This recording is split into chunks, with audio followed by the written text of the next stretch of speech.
live in a minute. Was dealing with some personal stuff. Yeah, so.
Hello.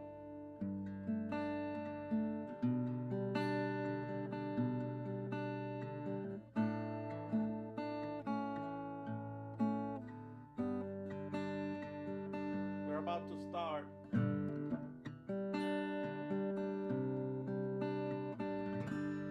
Oh, thank you. Thank you, Gloria. So we're about to start, just waiting for some people, playing some chords.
Hello.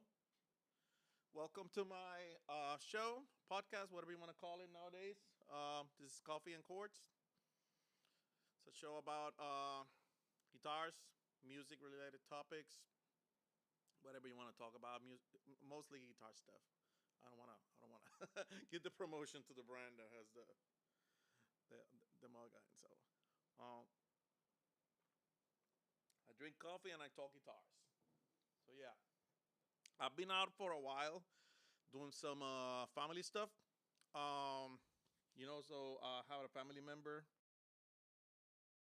and so had to do a little pause on the show. I try to keep it going, but out of respect of the audience, I didn't want to take your time without me being prepared, have anything to talk about.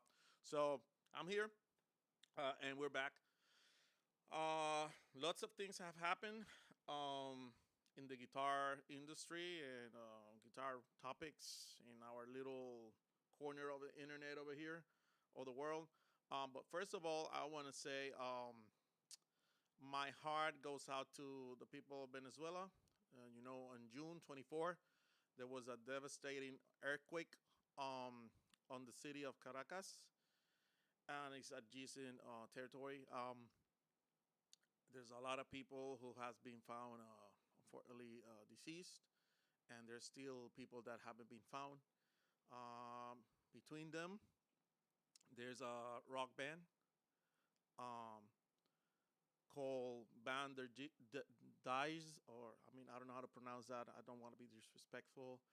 Um, Says the Venezuelan music scene goes through one of its most painful moments after the death of the four members of Bander Dies, a young rap rock and nu metal band that was beginning to open its way in the industry. The musicians died during the earthquakes that shook Venezuela on June 24, when the building where they were rehearsing collapsed. The group was made of Manuel Vanderdyes, Gabriel Gomez, and Sander or Alexander Hernandez in the bass. Uh, so not only that has to do with like thousands of people, but also fellow musicians, and my heart goes out to them. If you are planning on doing any donations for this cause, I will advise you to go through the. I mean, I'm in the U.S., so if you are in the U.S., I will advise you to do it through the embassy or through the government, the federal government. I have a website here that I wanted to share. I'm gonna put it on the chat, the live chat right now. Cause you never know. I mean, I'm all about let's do donations. Okay, it's not. I'm all about donating and all that, but we want to make sure that the money goes where it's supposed to go.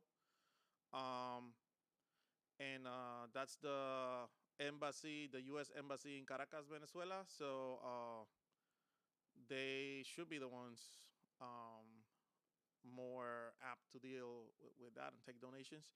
Still, I will advise you to do your homework before submitting any donations to any cause. Just because I'm always super thorough, and I'm not telling you to go and do that. Okay. Um, yeah. So and like the website for the embassy looks like this. Okay. I mean, it doesn't look like much. It does have the ve.use embassy.gov. It has the .gov, but still, I will double check with the government. Maybe your local government, your municipality can guide you if you are not feeling sure about it. But yeah, definitely they need help, and if you have any help available, just make sure you're doing it safely. Okay. So, like I said, a lot has happened between now and the last time I went live. Last time I went live, I was talking about Fender, uh, and I really don't want to keep talking about this, but it's all that's happening right now. I mean, and of course, going through the paces. I'm looking for my notes right now. I gotta be honest. Okay, so Let me get a sip of that coffee. That coffee is good. By the way, how do you drink your coffee? I drink my coffee black. No sugar. No cream, nothing. Um, so as you might know, and if you don't know, so I'm just gonna do a quick review. In March 2026, Fender's legal team quietly won a major copyright ruling in Dusseldorf, Germany. The court declared that the iconic Stratocaster body shape um, is a protected original creative work of applied art. But this ruling was because the company that they were actually suing or getting into the courthouse didn't show up, so they won by default. It wasn't really like they won a case. I mean, they did by default, but not like they fought the case or presented any evidence. Nobody fought them against it. So who got hit? So they sent cease and desist. Fender did to different companies who has been using the Stratocaster body, and the ones who got hit was high-end boutiques, builders like LSL, um, Sir, Tom Anderson, Tyler, and even PRS, Silver Sky, anyone. So, and the backlash is like I would say, not everybody, but most of the guitar online, um, like influencers, I want to call them, people who speak about, you can see it in the comments. Most people are against it. Um, After that, there was I don't know if it was a leak meeting or a meeting he did at university or something. I know the Fender CEO was doing a meeting trying to like do some damage control over here, and basically, I think it's Bud Cole is his name, Bud with Bud. Um, Basically, he said Fender's not suing anybody. He trying to frame the letters as an active negotiation phase. Uh, Find practical paths forward was thrown around. Protect Leo Fender's legacy that rather than corporate wipeout. Um, However, he says that. Oh, he also says that it was only for Europe, not USA. However, the builders, the companies that make instruments, I believe it's like 30 or 40% of their market comes from Europe. So it's hurting their business either way. And the way he mentions it, like it's only Europe, not USA. It's not because they're doing that because they want to. It's because they can't do it on the USA because they already lost that case. Like the U.S. court, uh, the federal court, however you pronounce that. So in the U.S., it was ruled as the Stratocaster body. It's owned by everybody over here. You know, it's a public property. So they cannot send those letters to U.S. builders, at least in the USA, like the ones that are selling in the USA. So it's not because they don't want to; it's because they can't. That doesn't make them better for just doing it in Europe. If they could, believe me, they would. They would send it to the builders in the U.S. as well. Um, so it just the meeting, it just looked like a lot of corporate jargon, a lot of trying to diminish the impact that they have by sending these letters, the hurt they can cause on the market on these other builders. Remember, the Stratocaster body has been around, I believe it's like 70 years already. Even if Leo Fender did a patent back then, that will be expired by now. Also, they led the industry. By I say they, I say Fender. I don't know, they have a different owner now. I have a video. Please check it out. It's called the Fender family. Um, so the owner now is Cervico. They used to be CBS, and before that it was Fender. Maybe there's one that I'm not including here that I don't remember. But the point is that um, Fender on its own, even if they had done a patent back in the day, it would expire. They let a whole industry run on this shape, this universal shape, this generic shape we call it now, because the Stratocaster was such an epitome, or like the highest, the biggest guitar architectural design. I'm using the wrong word, but the most I want to say it broke so many barriers, the Stratocaster, that it became like the base that you base your older designs in. It became like the design for an electric guitar. So everybody, and I'm sorry, my words are getting all over the place now. Um, so everybody's been building their instruments based on the Stratocaster, and then they can do some variations, here and there. But mostly you let that happen throughout 70 years, and now you're gonna say no. You gotta cease and desist. You gotta stop. I'm not allowing this anymore. It doesn't sit well with the buildings, with the builders, with the people who have money invested in this, the people who have stock. Because remember, they sent in the cease and desist letter said that they had to destroy their stock of the whatever product they had.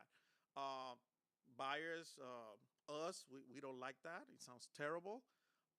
So yeah, they have been going from backlash to backlash in a very interesting spin. Get some of that coffee again. Thomann, the biggest retailer of musical instruments in Europe, perhaps the world. I don't know about that, but I know it's the biggest in Europe. Has sued Fender because of the cease and desist letters. And they have a brand called the Harley Benton, which is the brand of it's like their store brand. It's like when you have supermarket and you go and they have the great values, the food clubs, and you don't buy the expensive brands. You buy like the store brand, and they're usually pretty good enough. Sometimes you like them better than the originals. So Harley Benton, it's very popular among like players who are looking for bang for the buck, who don't care about names on the headstock. I've never tried one. I hear nothing but good things about them, and some people who have told me some bad things. But it's like everything, I like Fender guitars, but there's some of them that I've tried that, yeah, you know, they can't all be winners. So they had a product very similar, an S style guitar. So they were hit with this cease and desist as well. That's a big one. It's not a small shop or a small builder. And here's the thing: these companies, these builders, if they were to just roll over and let Fender push him around with these cease and desist letters, it becomes a logistical nightmare for them. I'm looking at the camera over there. I don't know. I'm using this one here. So it becomes a logistical nightmare because not only you have to move product, you have to destroy, you have to pay to destroy the product, to get rid of it. I mean, plus all the money that you paid already to make the product, to transport the product. So it ends up being a terrible, loss for all these companies, including Thomann. And Thomann, being that Fender is the big company who kind of feels like they're pushing the smaller companies down or punching down.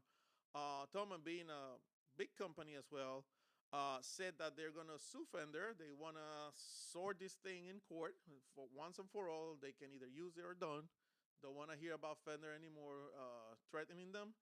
And they come out as heroes in the story because they even mention, even if it's just all corporate and trying to sound good and get some good PR out of the thing, they still come out as the good guy here because they said they're defending the other builders, stores, small businesses like they used to be in the 50s because they've been around since the 50s, by they taking the charge against the Fender.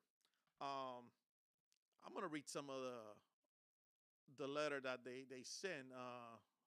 Hans Thomann, their CEO. Many of those affected do not have the financial or legal means to conduct such a legal dispute. We therefore see it as our responsibility to have this matter clarified in court, not only for our own company, but for all parties involved. So again, yeah, corporate will do corporate, but they come out great. I mean, I want to buy a guitar from them now, and I'm in the U.S. I got other music stores over here, but it's like you want to give them your business when you hear stuff like this. Um, Thomas' legal arguments. It's simple. The Stratocaster shape isn't a copyrightable work of art. It's a design. It's a piece of industrial ergonomics that the entire music industry has built upon for generations. They are taking Fender to court to legally strip them of the EU ruling. So yeah, that's where we are right now. What could happen? Either they win and things are pretty much going to be the way we've been doing. We've been buying guitars that are copies, high end or budget, or same quality as the Fenders or comparable quality. And God knows if they have like permission now, they might go above and beyond what they were doing. It's getting cold. But if Fender wins, that will be interesting. Again, that will be a huge hit on the economy of these builders. Probably raising prices of these companies to make up for all the loss of product. I'm still looking at the camera, at the wrong camera.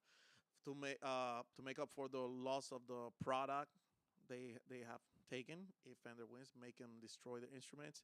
Maybe they can come up with an agreement, like please let us sell whatever we have, and then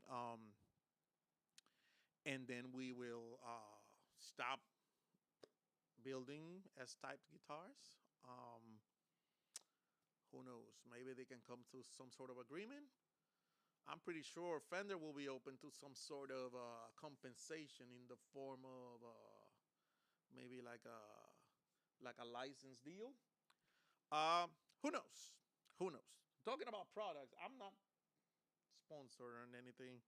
Open to sponsorships though. Somebody wants to. I bought this during Prime Day because it was $7, and I wanted to put something in my guitar so I can record some videos for you guys. With like the camera on the headstock, but this thing is huge. I mean, it didn't look like that in the pictures. Look at that. Clamp is gigantic. The bracket is all. I mean, I guess it's needed if you're gonna put something like a GoPro. This is the GoPro with like the media kit. It makes it bigger and like clunkier, chunkier. Yeah, kind of doesn't sit well there. I guess if it's gonna hold this, yeah, it needs to be chunky. I'm not even sure if I feel secure with this. Let me see. Let me change the camera. Okay, look at this. I'll be playing like.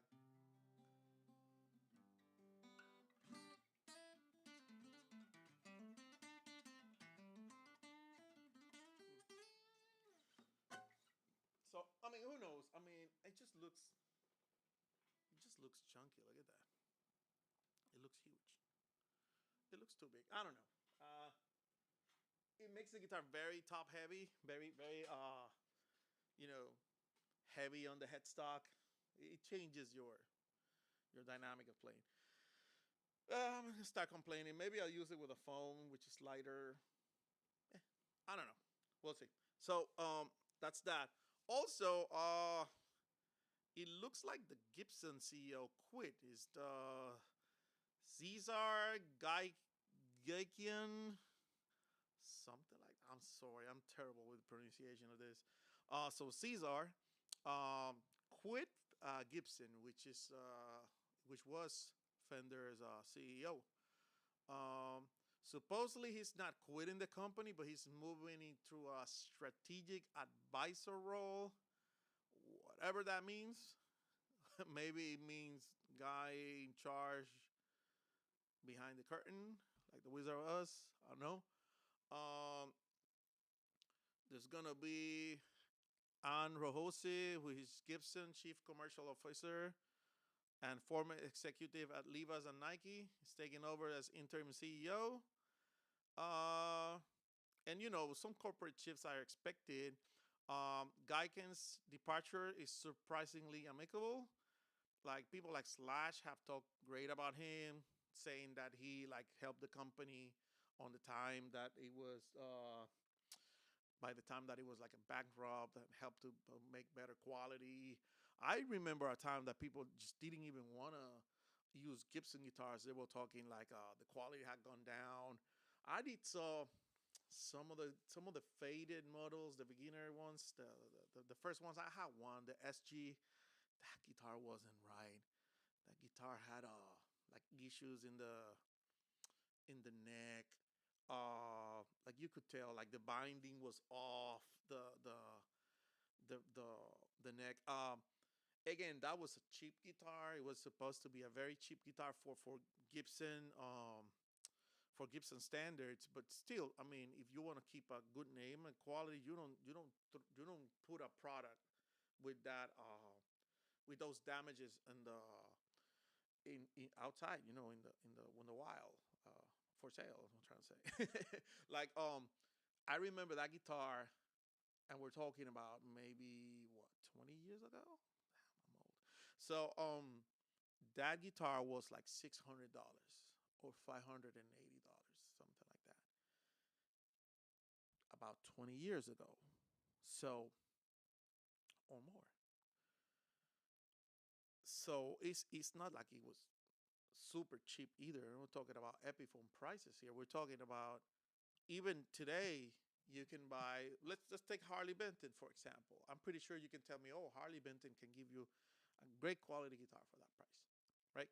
You can buy a nice Epiphone with that price, especially back then, right? Like a Les Paul Custom or something even better. Um, Probably an artist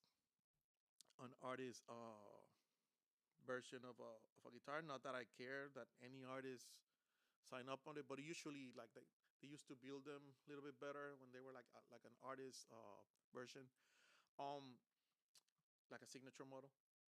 But yeah, like so it was almost $600 or $600 back in the day, and that guitar was very off. Like it sounded amazing. I gotta tell how it sounded great. And I remember there was a guy who used to like the second throw they did because I had the one that was brown faded and it had like moons on the inlays instead of this moon or dots it had instead of these dots it had moons like half moons. um Later I read that this guitar, the Gibson SG faded, and if I'm not mistaken, the Flying B faded, which was the first two that were offered, were guitars that were made out of like parts that Gibson still had laying around from their Gothic series, which is a series that they had like like early 2000s or something, not late 90s, like early 2000s. It makes sense that the guitar was a little off quality wise, but still, you're Gibson. You're a big company that makes quality instruments. You have a big name. You don't want to put that out there. You know, the neck outside. You could feel like the you could feel the fingerboard kind of like straightening away from the wood. Nah, it wasn't good, and the the neck was really bowed. So again, it sounded great though. So that was my first Gibson. I traded it for a Fender Standard Stratocaster, by the way, American Standard Stratocaster. So yeah. So for what I heard, Gibson has done a lot better with this model, with this guy since he's been here. He helped the quality increase and like get the Gibson name, to be better. However, I mean, Gibson and Fender, like both of them, their prices are just outrageous. And can you blame people for going out there and just trying to find a better bang for their buck. Even if they want to have like a Les Paul style, right? And you know it's not a Les Paul like a Gibson Les Paul. You want to have a Les Paul style. You don't want to pay those outrageous prices, right? How much is a Les Paul standard nowadays? By the way, let me see. Les Paul standard. Gibson Les Paul standard. Okay, Jesus Christ, almost $3,000.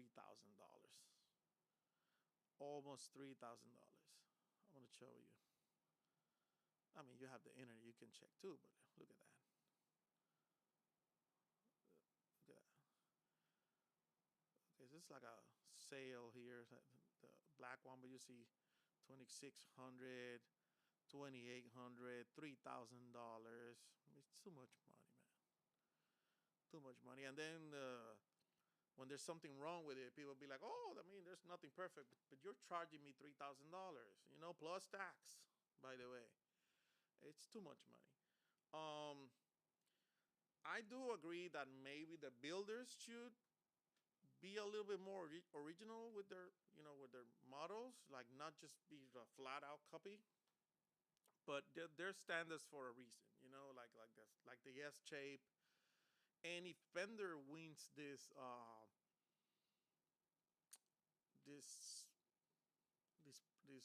demand that they have with Toman, what happens then? Because they have the Precision, the Jazz Bass, they have the Telecaster, they have the Jazz Master, the Jaguar, and there's a whole bunch of guitars out there based on these models. How about if Gibson says, you know what? I'm going to take a page out of Fender. Let me pull a war on Les Paul style guitars and Flying Bs and SGs. Where does it end? I mean, yeah, think about it. And by the way, Gibson tried this with Paul Smith, by the way, for the single cut.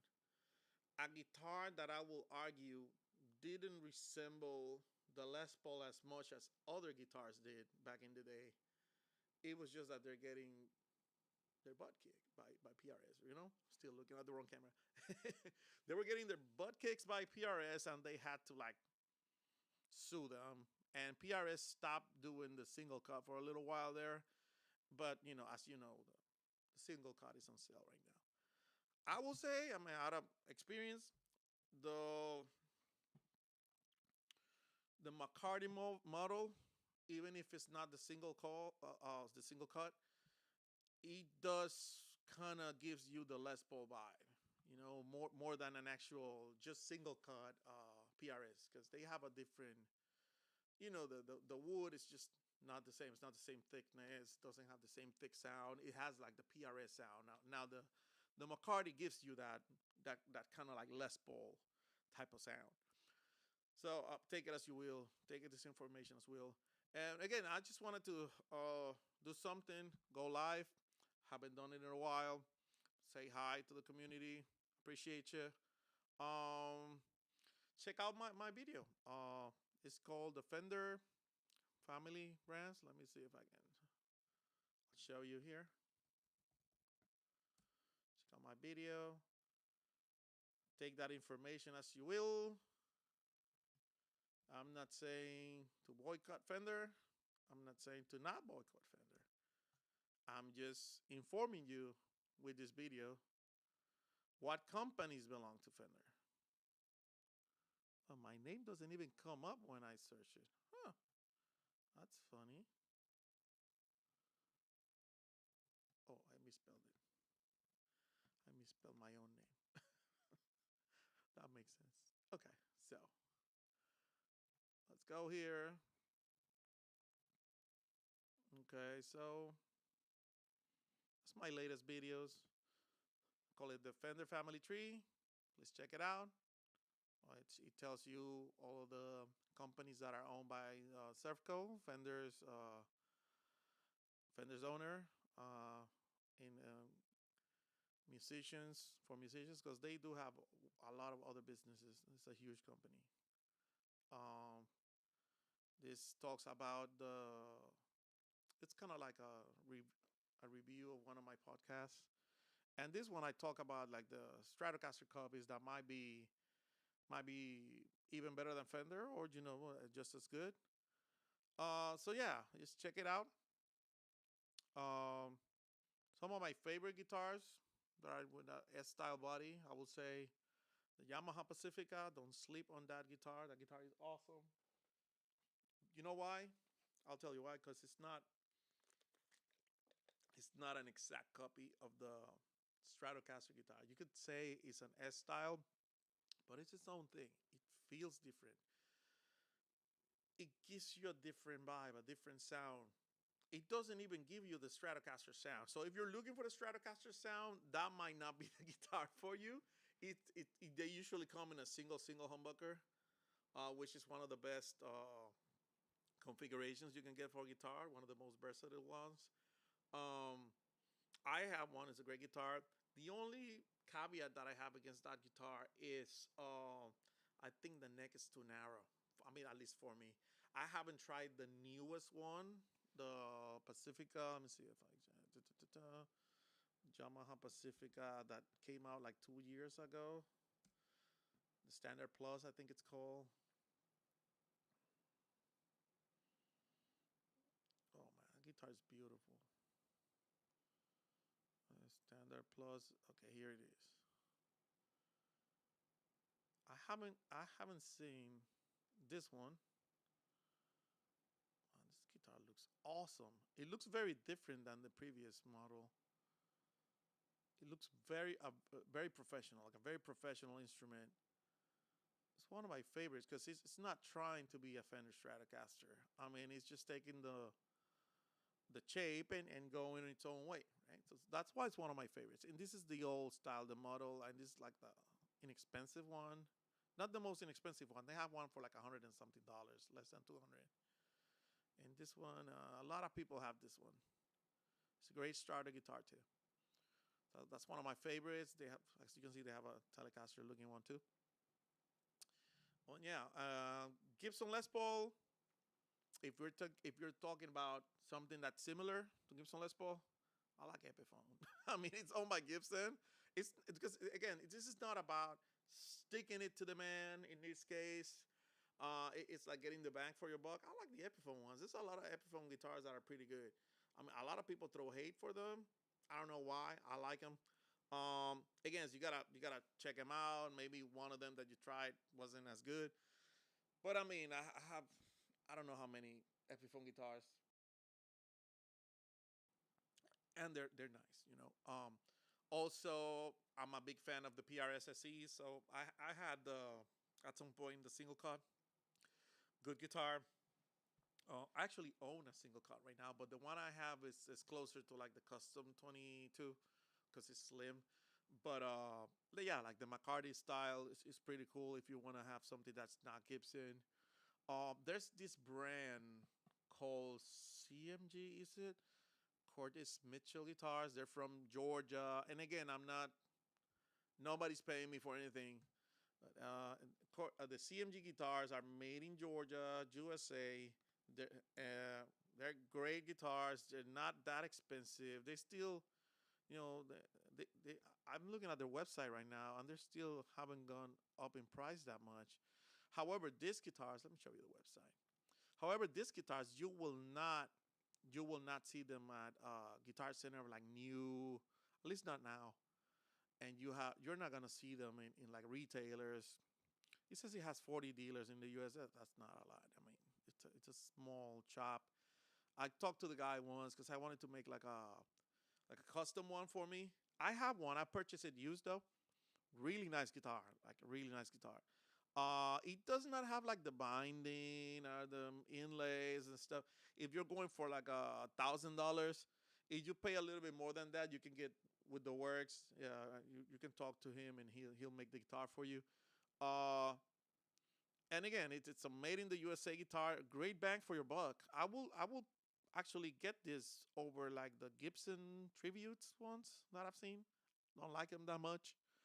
Maybe not the studio, but like the Gibson, the one that doesn't have the gloss on it, and it's like the tribute. I would prefer this guitar.